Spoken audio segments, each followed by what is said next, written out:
At dumating na nga po ha, yung ating lampo ha. Lampo street light mga kapatid ha, na 3,000 watts po mga kapatid ang kinuha ko ha.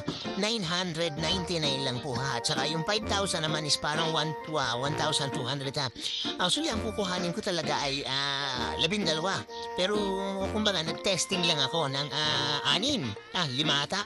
5 ba o 6? And then, ito, talaga pong ang ganda niya ha. So, mamaya mapaparita ko sa inyo ha, ikinabit ko yung isa dun sa may puno, ano ha. Kasi yung iba, kasi hindi talaga sa mga puno yan para yan dun sa mga pader.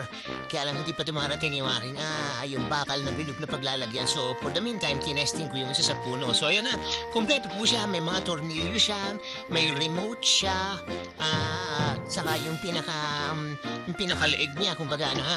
So, ayan na, nakakatatlo na, ano ha. Secured ang kanyang box. Lahat po ay merong remote. So, pwede mo ang isa na lang gamitin mo, tago mo na lang muna yung iba eh. So, ayan, bali, 1, 2, 3, 4. Actually, 5 yan yung isa nakakabit na. So, ayan, napakita ko sa inyo maya konti ha. Pati-testing natin pag ikinabit na, mga kapatid ha. So, ayan po mga kapatid ha. Tinesting natin lahat. O yan, sabay-sabay umilaw na. Nasa yellow basket lang po mga kapatid ha, yung ating lampo ha. Ito yung modern na. Modern na po ito ha. O yan, pinakabit ko sa puno. So, yan, ganyan, kataas ano ha. Ito naman yung gabi na. O, diba? O, saan ka pa ha? Ang hindi bumili, mamamatay.